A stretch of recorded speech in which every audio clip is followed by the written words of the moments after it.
regardez l'invité de la rédaction sur Medi 1 et merci de nous rester fidèles. La capitale sénégalaise accueille le premier forum des innovations et solutions locales, FISOL, un événement qui promeut les bonnes pratiques pour une transition verte dans le pays.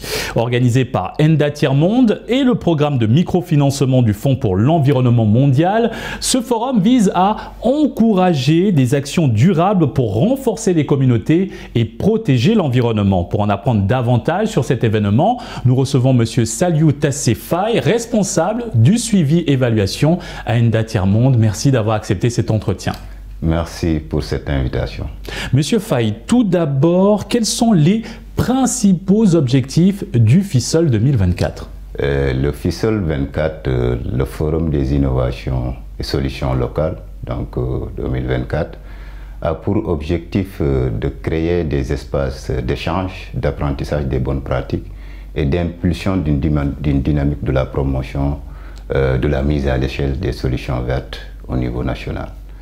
Et spécifiquement, c'est carrément d'offrir une opportunité aux acteurs à la base de pouvoir assurer une visibilité par rapport aux solutions qu'ils mettent en œuvre sur le terrain, mais aussi un peu d'engager le secteur privé dans l'accompagnement de la mise à l'échelle de ces solutions locales et d'être l'interface entre ces acteurs et les organismes agréés par le Fonds vert climat. Quel est le thème central de cette toute première édition et qu'est-ce qui justifie ce choix? Pour cette première édition, la thématique centrale, c'est accélérer les bonnes pratiques donc pour une transition locale verte au Sénégal. Et la justification, comme vous le savez, aujourd'hui, au niveau mondial, que ce soit au niveau bien localisé, particulièrement au Sénégal, il y a l'impact des changements climatiques qui se sentent aujourd'hui. Et là, il y a l'agenda 2030 et ce que prône Enda Tiers-Monde, c'est que la réalisation des objectifs du développement durable ne peut se faire sans pour autant s'appesantir sur les actions que se font au niveau des territoires. Donc la territorialisation des ODD pour essayer de voir qu'est-ce que font les acteurs à la base en termes d'adaptation, en termes de solutions d'adaptation en lien avec la protection de l'environnement. À présent, quel est le rôle du programme de microfinancement du Fonds pour l'environnement mondial dans l'organisation de cet événement? Le programme de microfinancement du Fonds de l'environnement mondial, donc communément appelé MicroFEM, comme vous le savez, a la même approche que Enda Tiers-Monde en termes d'accompagnement de manière participative des acteurs à la base, d'identification de solutions adéquates en termes d'adaptation. Et là, dans le cadre de cet événement, on est allé ensemble en partenariat depuis la réflexion jusqu'à carrément l'événement. Et ils apportent aussi, ils mobilisent des solutions, des acteurs porteurs de solutions pour alimenter carrément l'exposition. Selon vous, quelle est l'importance de promouvoir les innovations et solutions locales à travers un forum? C'est très important à travers ce forum parce que c'est trois temps forts. Il y a l'exposition, comme vous le dites, donc il y a les panels et il y a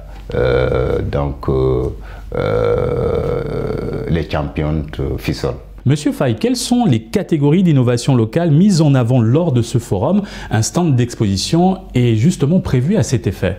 Effectivement, donc c'est directement en lien avec les grands enjeux majeurs en termes de développement durable. Et là, on peut dire la transition agroécologique, c'est de voir cet aspect de protection de l'environnement. La transition énergétique aussi, donc des solutions aussi en rapport avec tout ce qui concerne les éléments de protection de l'environnement, comme je l'ai dit. Donc, et là, il y a l'exposition par rapport à des produits alimentaires issus de tous ces processus de mise en œuvre de pratiques et d'expérience en termes de protection de l'environnement. Qu'en est-il des principales thématiques abordées par les participants lors des panels? Donc principalement, il y a des thématiques en lien avec eau, hygiène, assainissement pour essayer de voir avec une orientation quelle méthode ou bien quelle stratégie pour la gestion des biens communs. La thématique en lien avec la transition énergétique orientée cuisson propre. La thématique sur l'autonomisation économique des femmes et des jeunes. la thématique sur le financement des investissements locaux. Pouvez-vous à présent nous en dire plus sur la cérémonie des Champions FISOL organisée lors de cette toute première édition? Effectivement, vous le dites, donc Champion FISOL, c'est que parmi ce lot d'acteurs qui sont mobilisés pour les expositions, l'idée c'est de sortir de ce lot sur la base d'un certain nombre de critères de sélection pour les accompagner en termes, au-delà du trophée, de la composition du trophée, pour les accompagner dans l'amélioration de leurs activités, donc dans la génération carrément de ce processus de solutions vertes. Monsieur Faye, comment les participants peuvent-ils s'engager activement dans les actions durables promues lors du forum? C'est une question très importante parce que ça fait partie quand même des défis aujourd'hui. Les participants, c'est les partenaires au développement, c'est le secteur privé, c'est les services techniques de l'État. Et là, l'idée, c'est de leur montrer qu'il y a quand même des solutions donc endogènes qui sont éprouvées et que si on peut essayer de voir comment enclencher cette dynamique d'accompagnement, ça peut aider quand même à réaliser carrément les objectifs fixés par les autorités nationales. Là, c'est la toute première édition. Et quelles sont les mesures prises pour assurer la pérennité du FISOL? C'est très important pour cette pérennité parce que ça, c'est la première édition. Et vraiment, l'ambition est qu'on arrive à institutionnaliser carrément cet événement. D'ailleurs, au sein d'ENDA, c'est déjà acté.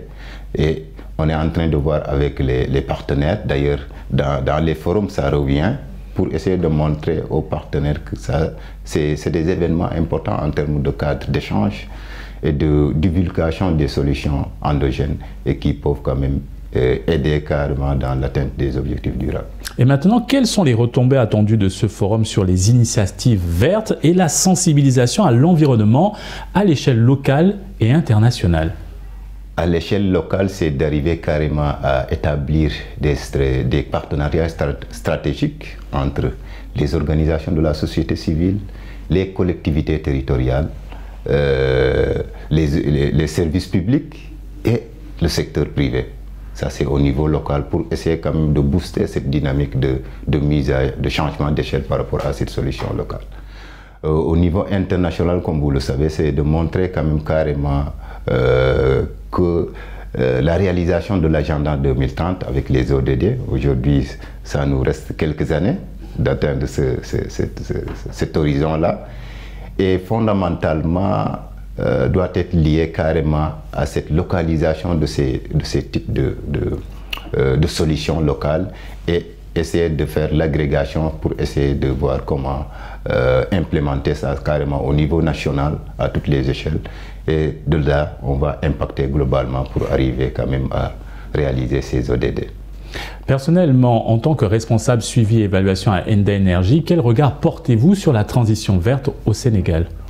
Le regard que je peux porter là-dessus, c'est qu'aujourd'hui, il y a beaucoup d'efforts qui sont en train d'être déployés, aussi bien par les autorités, les services de l'État, mais aussi par les partenaires au développement.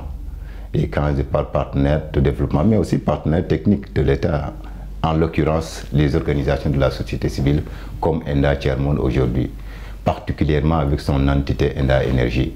ENDA Énergie fait partie des partenaires stratégiques de l'État du Sénégal aujourd'hui en termes de conception, en termes de développement de documents stratégiques en lien avec la transition énergétique.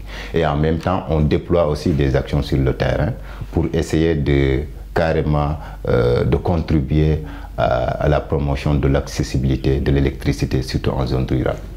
Merci Monsieur Faye pour cet éclairage. Merci pour cette invitation, nous permettre d'avoir cette opportunité quand même de discuter autour de ce grand événement. Et c'est ainsi que s'achève cette émission. Excellente suite des programmes sur Midi 1.